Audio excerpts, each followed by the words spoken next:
നമസ്കാരം. ആദ്യമായിട്ടാണ് തച്ചനാട്ടുകര പഞ്ചായത്തിലെ ലീഗ് ഓഫീസിൽ ഇന്ന് വരുന്നത്. വർഷങ്ങളായി ഇതിനു മുന്നിലൂടെ പോകാറുണ്ട്. ആ സമയത്തൊക്കെ സത്യം പറയുകയാണെങ്കിൽ ചെറിയൊരു അസൂയാണ്. കാരണം ഞങ്ങൾക്കാർക്കും ഇങ്ങനൊരു ഓഫീസില്ലല്ലോ. തച്ചനാട്ടുകര പഞ്ചായത്തിലെ ഏറ്റവും വലിയൊരു പാർട്ടി ഓഫീസ് അത് ലീഗിൻ്റെതാണ്.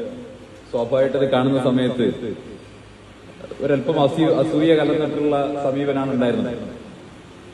പക്ഷെ ഇന്നിവിടെ UDF ഭാഗമായി കോൺഗ്രസിന്റെ ഒരു പ്രവർത്തകനായി ഇവിടെ വരാൻ സാധിച്ചതിലുള്ള സന്തോഷം ആദ്യമായിട്ട് രേഖപ്പെടുത്തുകയാണ്. പക്ഷേ ചന്ദ്രിക പത്രത്തിന്റെ സർക്കുലേഷന്റെ ഉദ്ഘാടനവുമായി ബന്ധപ്പെട്ട് വരുമ്പോൾ അവിടെ ഒരുപക്ഷെ നിങ്ങളെക്കാൾ കൂടുതൽ ചന്ദ്രികയുമായി ബന്ധമുള്ളത് എനിക്കാണ്. കാരണം ഗഫൂർ ചന്ദ്രികയുടെ ലേഖനായിരിക്കുമ്പോൾ ചന്ദ്രികയുടെ ലേഖനായിരിക്കുമ്പോഴാണ് ഞാൻ ജന്മഭൂമിയുടെ ലേഖനായിട്ട് മണ്ണാർക്കാട് പ്രവർത്തിക്കുന്നത്. അന്ന് എന്റെ കടയിൽ നിന്നാണ് വാർത്തകളൊക്കെ അയക്കുന്നത്. പലപ്പോഴും ഗഫൂറിന് ഒഴിവുള്ള സമയത്ത് ചന്ദ്രികയ്ക്ക് വാർത്ത അയച്ചിരുന്ന ചന്ദ്രികയുടെ അജ്ഞാതനായിരുന്ന പ്രാദേശിക ലേഖനായിരുന്നു ഞാൻ. പല വാർത്തകളും, രാഷ്ട്രീയ വാർത്തകളല്ല, ചന്ദ്രിക ഉൾപ്പെടെയുള്ള ചന്ദ്രികയ്ക്കും ധാരാളം വാർത്തകൾ അയച്ചിട്ടുണ്ട്. അതിനു മുൻപ് ചന്ദ്രികയുമായിട്ടുള്ള ബന്ധം എന്ന് പറഞ്ഞാല് വിദ്യാർത്ഥിയായിരിക്കുന്ന കാലത്താണ്.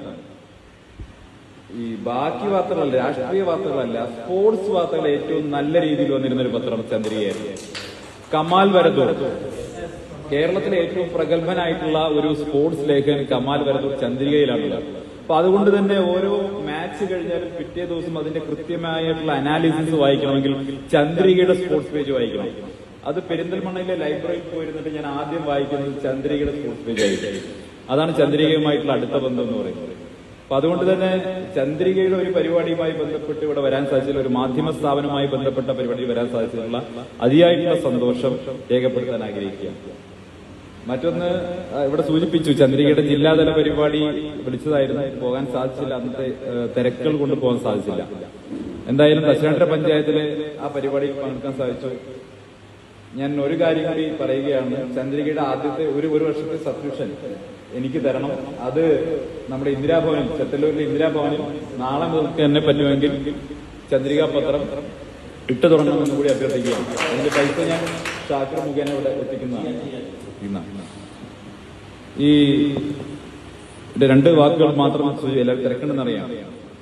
ഈ മാധ്യമ പ്രവർത്തനം എന്ന് പറയുന്നത് കേവലം വാർത്തകൾ മാത്രം ശ്രദ്ധിച്ചാൽ പോരെ, ഇപ്പൊ പരസ്യം കൂടി ശ്രദ്ധിക്കണം എന്നുള്ള അവസ്ഥയിലേക്ക് എത്തിയിരിക്കുകയാണ്. ഞാൻ അതിലേക്ക് കിടക്കുന്നില്ല. എന്നാൽ പോലും ഒരു മാധ്യമ സ്ഥാപനമായിരിക്കുന്ന സമയത്ത് പല കാര്യങ്ങളും ശ്രദ്ധിക്കണം. പലപ്പോഴും ദേശാഭിമാനിക്കൊക്കെ പറ്റിയിട്ടുള്ള കാര്യം, ഫാരിസ് അബൂബക്കറിനെ പോലെയുള്ള വെറുക്കപ്പെട്ടവർ എന്ന് വിശേഷിക്കപ്പെടുന്നവരുടെ കയ്യിൽ നിന്ന് പണം വാങ്ങിക്കൊണ്ട് മാധ്യമ സ്ഥാപനം പ്രവർത്തിപ്പിക്കുമ്പോൾ അവർക്ക് വേണ്ടിയുള്ള വാർത്തകൾ, അവരുടെ താല്പര്യങ്ങൾക്കനുസരിച്ചുള്ള വാർത്തകൾ കൂടി ഇത്തരം മാധ്യമങ്ങളിലൂടെ പുറത്തു പോകുന്നു എന്നുള്ളതാണ്. മാധ്യമങ്ങൾ എപ്പോഴും സമൂഹത്തിൽ നടക്കുന്ന കാര്യങ്ങൾ നിഷ്പക്ഷമായി പറയേണ്ട ആളുകളാണ്. പക്ഷെ പലപ്പോഴും നമ്മുടെ മാധ്യമങ്ങൾ, കേരളത്തിലെ മാധ്യമങ്ങൾ വിശിഷ്യ അത്തരത്തിലുള്ള നിലപാടുകൾ സ്വീകരിക്കുന്നുണ്ടോ എന്നുള്ളത് സംബന്ധിച്ച് നമുക്ക് ചില സംശയങ്ങളുണ്ട്. ഞാൻ പലപ്പോഴും പറയാറുണ്ട്, അല്ലെങ്കിൽ മാധ്യമ പ്രവർത്തകൻ എങ്ങനെയായിരിക്കണം എന്ന് സംബന്ധിച്ചൊരു ഉദാഹരണം മഹാഭാരതത്തിൽ നിന്നാണ്. മഹാഭാരതത്തിലെ കുരുക്ഷേത്ര യുദ്ധം നടക്കുന്ന സമയത്ത് ധൃതരാഷ്ട്ര അന്ധനാണ്. അദ്ദേഹത്തിന് കുരുക്ഷേത്ര ഭൂമിയിൽ എന്താണ് നടക്കുന്നതെന്ന് സംബന്ധിച്ച് ഒരു വിവരവുമില്ല. അപ്പൊ അദ്ദേഹത്തിന് കുരുക്ഷേത്ര ഭൂമി നടക്കുന്ന യുദ്ധത്തിന്റെ എല്ലാ വിവരങ്ങളും നൽകുന്നത് സഞ്ജയനാണ്. വേദവ്യാസൻ സഞ്ജയന് ദിവ്യ ചക്ഷസ് കൊടുത്തിട്ടുണ്ട്. അതായത് കുരുക്ഷേത്ര ഭൂമി നടക്കുന്ന യുദ്ധങ്ങൾ കാണാനുള്ള ഒരു ഉൾക്കാഴ്ച സഞ്ജയന് കൊടുത്തിട്ടുണ്ട്. സഞ്ജയനാണ് ധൃതരാഷ്ട്ര മഹാരാജാവിന് കുരുക്ഷേത്ര ഭൂമിയിൽ എന്താണ് നടക്കുന്നതെന്ന് തത്സമയം ഇങ്ങനെ പറഞ്ഞുകൊണ്ടിരിക്കുന്നത്. അപ്പൊ ഓരോ സമയത്തെയും കാഴ്ചകൾ, യുദ്ധത്തിന്റെ വിവരങ്ങൾ സഞ്ജയൻ അപ്പോൾ ധൃതരാഷ്ട്രം കൊടുത്തുകൊണ്ടിരിക്കുന്നു.